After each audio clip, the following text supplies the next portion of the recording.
श्री सद्गुरुदेव नमः। श्री रामचंद्राय नमः। कुमुदिनी बेन पंजवाणी के लिखे श्री सद्गुरुदेव की सन्निधि में के दूसरे भाग से अब गुरु महिमा और गुरुदेव से बातचीत के और कुछ प्रसंग यहां इस किताब में कई जगहों पर दिए गए हैं। इस प्रकरण के अंतर्गत इनको समन्वित किया जा रहा है। पुष्ट 38 में ज्योतिषी भीकू महाराज की घटना का वर्णन है। एक भाई ब्रह्मानंद परम सुखदम केवलम ज्ञान मूर्तिम श्लोक बोलते बोलते कमरे में आए। उनको देखकर हमें खूब आश्चर्य हुआ। वे ज्योतिषी भीकू महाराज थे। डहाणू में रहते नहीं थे और उनको हमने कोई समाचार भेजा नहीं था। भीकू महाराज श्लोक बोलते बोलते श्री गुरुदेव को प्रणाम कर रहे थे। तब श्री गुरुदेव ने कहा, आइए ज्योतिषी महाराज, कुमुद देखो तो, तुमको ज्योतिष कहने वाले भीकू महाराज तो यहां आ गए। भीकू महाराज ने कहा, अहो सिद्ध गुरुदेव, आपको मेरा परिचय तो किसी ने दिया नहीं, मैं पहली बार सामने आया हूं। अहो हो, धन्य है, धन्य है, जय हो, गुरुदेव की जय हो। उन्होंने हमारी तरफ देख के कहा, आप सबके पुण्य उदय हो गए हैं जो कि ऐसे सिद्ध गुरु की शरण में पहुंच गए हो। अहो समर्थ गुरुदेव, आपके दर्शन मात्र से मुझे अत्यंत प्रसन्नता हो रही है। आपने मुझे पहचान लिया, मेरा नाम भी कह दिया, यही आश्चर्य हो रहा है। श्री गुरुदेव ने कहा, आप सहसा आ पहुंचे, इससे हमें भी आश्चर्य हो गया और बस आपका परिचय हो गया, जो कि कुमुद ने आपके ज्योतिष की बात तो कही थी। कुमुद कल तुम्हारे बड़े ताऊजी यहां आए थे, तब भी ऐसा ही हुआ था, परंतु तुम लोगों के ध्यान में नहीं आया था। तुम्हारे ताऊजी जब छोटे थे तब ट्रेन में अपने पिताजी के साथ जा रहे थे। दैवी संयोग से मैं जहां बैठा था वहां पिता पुत्र आ बैठे। पिता ने जाना कि सामने कोई महात्मा है। पुत्र में माता पिता का मोह बड़ा ही विलक्षण होता है। तुम्हारे पितामह ने प्रणाम करते हुए मुझसे पूछा, महात्मा जी, आप ज्योतिष जानते हैं, कृपा करके मेरे इस बेटे का भाग्य बताइए। मैं इसको वकील बनाना चाहता हूं। मेरे 4 लड़के हैं, यह सब में बड़ा 12 साल का है। मैंने कहा कि आप इसको अब स्कूल में न भेजें, परंतु आपके कारोबार में लगा दे। व्यापार का ज्ञान आप इसको दो। इन्होंने कहा कि मुझे इसको वकील बनाने की बड़ी ख्वाहिश है, पढ़ने में भी अच्छा है। अब मैंने कहा कि आप गलती न करें तो अच्छा है। व्यापार का अनुभव ज्ञान देकर इसको तैयार कर लो। अभी इतना समय है। भगवान की कृपा ही समझो कि आपने मुझे इस तरह प्रश्न किया है। प्रश्न का उत्तर देना साधु का कर्तव्य है। बस फौरन ही वे समझ गए और निश्चय करके कह दिया कि आपने कहा है वैसा ही मैं करूंगा। आपने मुझे सावधान कर दिया है, मेरे पर बड़ा उपकार किया है। प्रथम आश्चर्य का आनंद हमें हुआ था, उसे अब इस दूसरे आश्चर्य ने गहरी स्तब्धता में परिवर्तित कर दिया। कारण कि ताऊ जी की इस घटना के बारे में हमने आज तक कुछ सुना जाना नहीं था। इसी स्तब्धता की शांति छाई हुई थी। तभी मेरे पिताजी आए और प्रणाम कर रहे थे। तब मैं अत्यंत अधैर्य के साथ पूछने लग गई कि क्या ताऊ जी के साथ ऐसी कोई घटना हुई थी। पिताजी को अनुसंधान मालूम नहीं था, वे मेरे प्रश्न को समझ नहीं पा रहे थे, परंतु जवाब देते हुए गुरुदेव ने कहा, हाँ हाँ, यह घटना बराबर हुई है और इसमें कोई संदेह ही नहीं। सारी बात सुनकर पिताजी ने भी कहा कि यह घटना बराबर हुई थी। महात्मा जी ने कहा था, इसलिए बड़े भाई की पढ़ाई बंद कर दी गई थी और 3 या 3.5 साल के भीतर हमारे पिताजी की मृत्यु प्लेग में अचानक हो गई थी।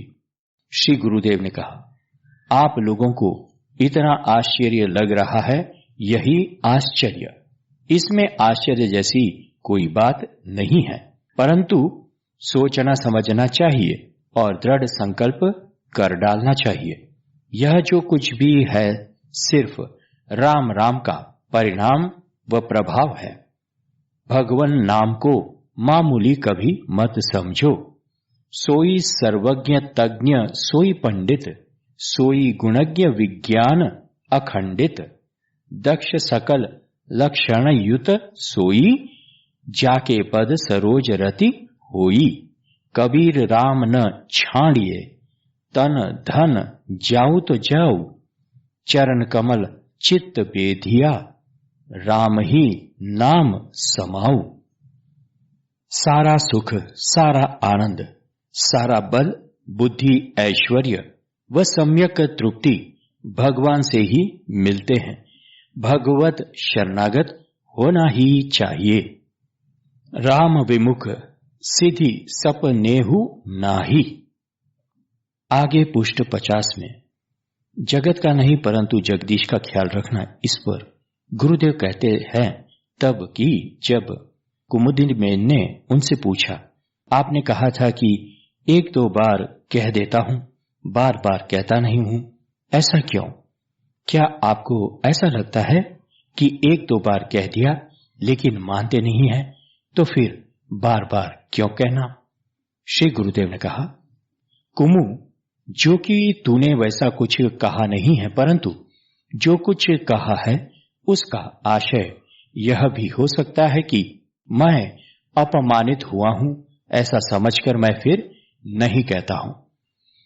देखो, खूब ख्याल में रखना कि मेरे कहने पर भी नहीं मानो तो मेरा अपमान किया है, ऐसा मैं कदापि नहीं समझता हूं।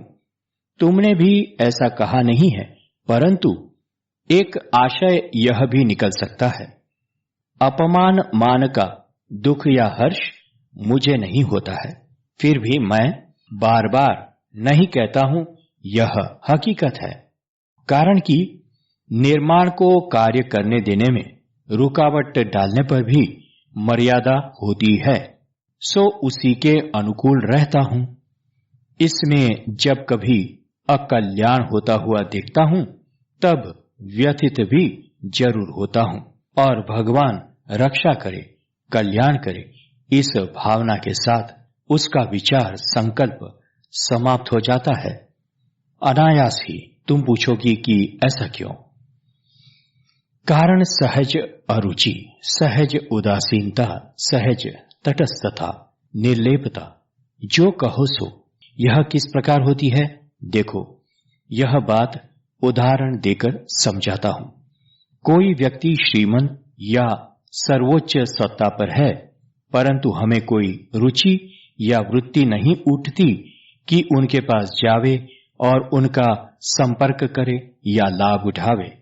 न तो उनके प्रति विद्रोह व दुश्मनी भी है, परंतु उनके पास बिना ऐसे संयोग के जाने का ख्याल मन में उठेगा नहीं। यह चौकस बात है। इसको अहंकार व अभिमान नहीं कहा जा सकता। जब सही भजन होता है, तब सच्चे साधक को भी कुछ ऐसा होता जाता है, वह अनायास ही उदासीन तटस्थ होता जाता है। इस पर से कईयों को अहंकार दिखता है, परंतु उसकी उदासीन वृत्ति को समझ नहीं पाते हैं।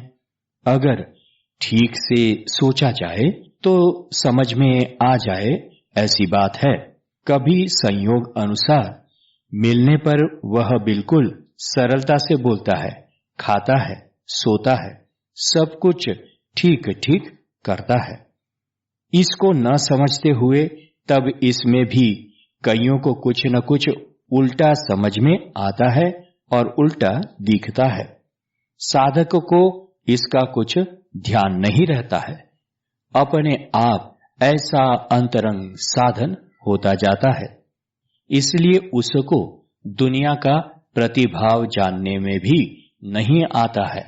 जगत से तो ऐसा होता ही आया है, इसलिए जगत का ख्याल न रखकर जगदीश का ख्याल रखना तो ही बेड़ा पार होता है। जगत की रीत है कि सभी में दोष ही दोष देखें।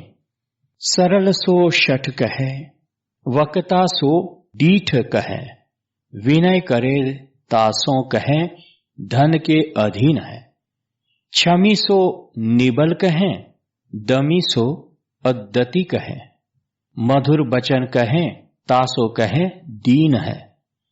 दाता सो दंभी कहें, निस्नेही सो गुमानी कहें, तृष्णा घटावे तासा कहे भागहीन है। साधु गुण देखें अहो तहां ही लगावे दोष, ऐसे कछु दुर्जन को हृदय मलिन है।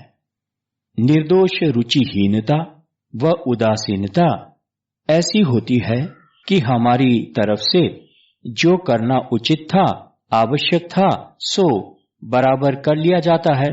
बस फिर इस पर सामने वाले ने क्या किया क्या नहीं किया और वैसा क्यों किया, कब किया इत्यादि विकल्प उठते नहीं। हमने कर लिया है, बस सामने वाला चाहे सो करे या समझे, उसका संकल्प विचार तक नहीं आता। आगे गुरुदेव कहते हैं कि उनको बंगाल में लोग प्रायः बाबा जी कहते थे। यहां पर आपको बता दें कि गुरुदेव ने तीसरे भाग में कहा है कि उन्हें बाबा जी कहते थे और वे लाहिरी महाराज के गुरु थे। उन्होंने लाहिरी महाराज को बेतार के तार से रानीखेत बुला लिया था। यह तीसरे भाग में आएगा। एक योगी की आत्मकथा पढ़ेंगे तो वहां बार बार बाबा जी का उल्लेख होता है।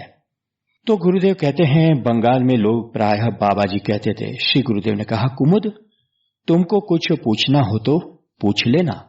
कुमुदिनी बहन ने पूछा, श्री पति तपावन जी भगवान के स्थानों के दर्शन की इच्छा है, आप ले जाएंगे? श्री गुरुदेव ने कहा, श्रीपति तपावन जी गुरुदेव के भी गुरुदेव थे। तो श्री गुरुदेव ने कहा, बड़े आनंद की बात है, मैं जरूर ले जाऊंगा। कुमुदिनी बेन ने पूछा, कब? श्री गुरुदेव ने कहा, जब भी तुम कहोगी, चौकस ले जाऊंगा। कुमुदिनी बेन ने पूछा, बंगाल में आप कितने समय से भ्रमण करते थे?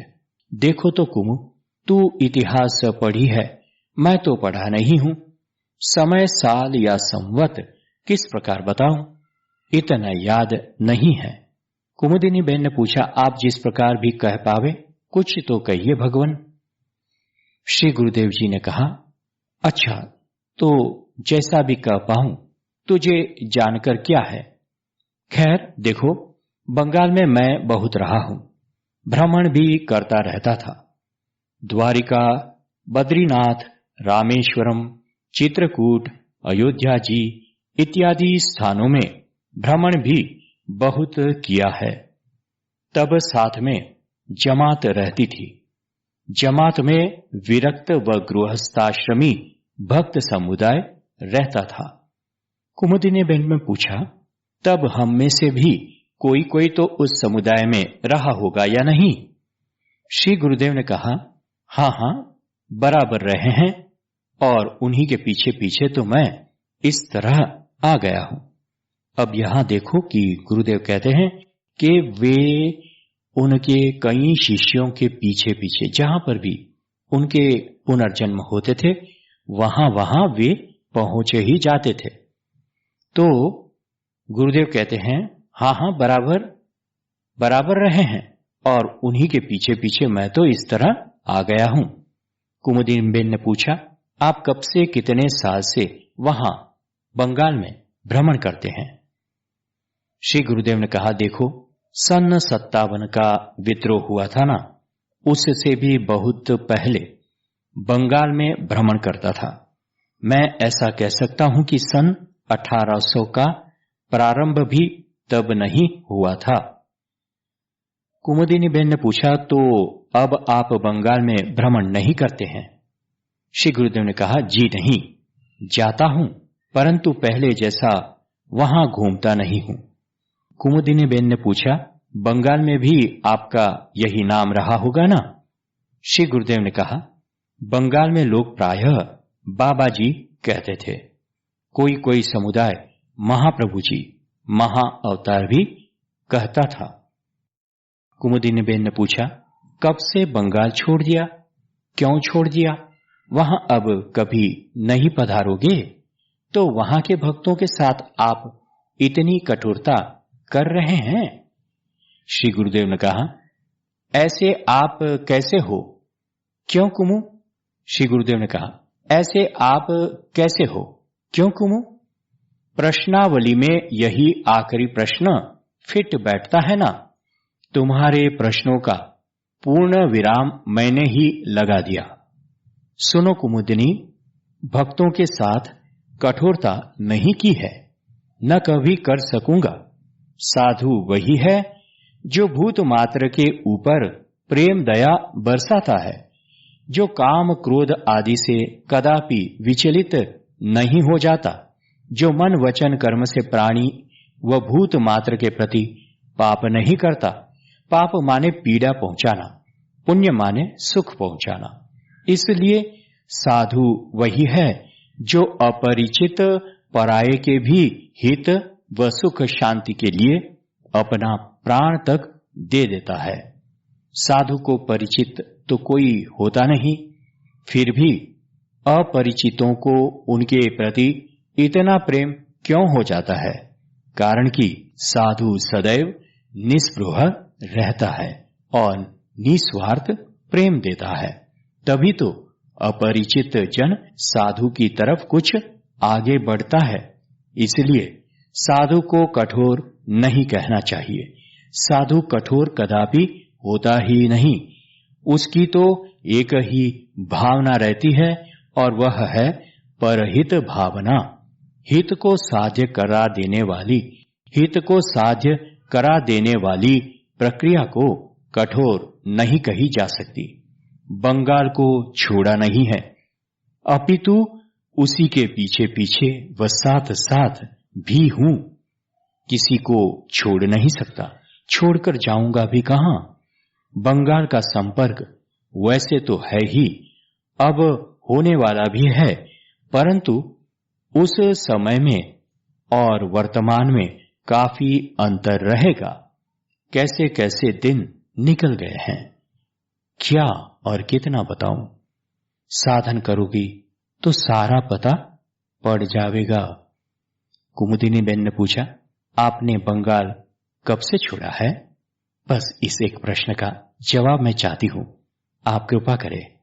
श्री गुरुदेव ने कहा, कोटि देवांगना में था तब से। आनंद बहन आदि सबको ऐसा मालूम हुआ कि श्री गुरुदेव ऐसी बातों पर नाराज से हो रहे हैं। इसलिए आंखों की भाषा से मुझे कहने लगे कि अब आगे कुछ नहीं बोलना। मैं चुप रह गई और शांति छाई रही। सेंट्रल रेलवे केबिन को गाड़ी ने पसार किया तब श्री गुरुदेव ने कहा, कुमुद बेटा चुप क्यों रह गई? सोच में पड़ गई क्या? मैं नाराज हो गया हूं ऐसा कभी नहीं मानना हो। नाराज ही होना होता तो माता पिता घर इत्यादि छोड़ता ही क्यों? मैंने निश्चय किया तो किया, फिर पीछे देखना ही क्यों? और दूसरों का भी क्यों देखना? साधु भया जो चाह हूं, पक्का होके खेल। कच्चा सरसों पेरी के, खरी भया न तेल। अगर तुम समझ पाते हो तो समझ लो भाई, मेरा तो ऐसा ही हाल है। अच्छा, तो अब कथा विसर्जन होता है ना? अच्युतम केशवम राम नारायण हो गया ना। सार इसी में है, बाकी सब असार है। खूब प्रेम से सतत राम राम जपना, भगवत स्मरण चुकना नहीं। देखो जयराम भाई, आनंद बहन, आप सब अभी साथ में चांदीवली न आओ तो शाम को ही आना। हम सबने प्रणाम किया, गाड़ी रुकी। गुरुदेव भक्त समूह के बीच में से देवकरण भाई, नाना भाई, छबिल मामा इत्यादि के साथ पधारे। 20 सितंबर 1951 श्री गुरु मंदिर चांदीवली। शाम को हम पहुंचे, तब श्री गुरुदेव ने एक पत्र दिया और कहा, मां व हरिभाई को पत्र लिखा है, तुम भी कुछ लिखना और पोस्ट कर देना। श्री गुरुदेव ने लिखा है, डहाणू में दीक्षा हो चुकी, गुरुवार को प्लेन द्वारा मैं भावनगर जाऊंगा। मेरा विचार तो ऐसा है कि 8-10 दिन मेवाड़ के 1-2 स्थान होकर सीधा पुष्कर आऊं। कारण कि पुष्कर जो कुछ दिन न ठहरूं तो आपको दुखानुभाव होगा। आप अपनी सम्मति भावनगर भेजें तो उत्तम। जादव ने शरीर बड़ी विलक्षणता से त्याग किया। उन्होंने संवत 2003 में एक पत्र में जो लिख रखा था, वह सन 1949 में उस पर मेरी सही ले ली थी। ठीक उसी प्रकार देह विसर्जन किया। श्री भगवान राम भक्त की रुचि रखते हैं, इसमें संदेह नहीं। बहन लक्ष्मी बहन का भाव भरा पत्र मिला। उनको सतत आशीर्वाद कहना। ठाकुर कल डहाणू आ गए थे। कृष्णा बहन का परिचय कराते हुए श्री गुरुदेव, कुमुद देखो, यह कृष्णा है। तुमने कृष्णा के नाम से लेख लिखे हैं और यह कृष्णा ने कुमुद के नाम से लेख लिखे हैं। देखो तो तुम दोनों को यह बात सुनते ही इतना भारी आश्चर्य हो रहा है। मैंने कहा, यानी कि कुमुदिनी बेन ने कहा, जी हां, खूब आश्चर्य हो रहा है। कैसी विलक्षण बात है, ऐसा किस तरह और क्यों हो गया? श्री गुरुदेव ने कहा, बस यही तो संस्कारों का खेल है। किंचित मात्र खुला हो जाने पर इतना आश्चर्य होता है, तो तत्व के पूरा खुल जाने पर कितना आश्चर्य व ऐश्वर्य होवे। उन्हीं दिनों गुरु मंदिर चांदीवली में गुरुदेव ने बदलते जमाने का स्वरूप इस पर कहा था। 22/9/51 श्री गुरु मंदिर चांदीवली। गुरुदेव ने कहा, मुझे तो दुखद आश्चर्य हो रहा है। इतने घनिष्ठ संबंध के बाद भी आज के युवक युवतियों में इतना व इस प्रकार का घर्षण, मतभेद और विचार भेद का इतना उग्र स्वरूप कि साथ में जिंदगी निर्वाह करने की तो क्या कहें, जबकि एक दूसरे से बोलने मिलने को भी तैयार नहीं। इस पर खूब गहराई से सोचना चाहिए कि क्या कारण है जो आज हमारी यह परिस्थिति है। मेरी दृष्टि से तो यह बदलते जमाने का स्वरूप है। इसमें स्वतंत्रता व व्यक्तित्व के नाम पर स्वच्छंदता व मनमानी करने की दुर्वासना मुख्य है। सहनशीलता, त्याग भावना, उदारता या प्रेम भावना का तो केवल शब्दोच्चार मात्र है। अपने को सच्चा तथा दूसरे से अच्छा दिखाने के लिए इन शब्दों का आश्रय लिया जाता है। अंतस्थ में तो न प्रेम भावना है, न सहनशीलता। साफ बात है कि यदि सत्य में ही ये होती तो आज घर्षण युक्त इतनी उग्र परिस्थितियां क्यों कर होती। श्री रामचंद्राय नमः। श्री सद्गुरुदेव नमः। हरि ओम तत्सत। हरि ओम तत्सत। हरि ओम तत्सत। ओम शांति शांति शांति।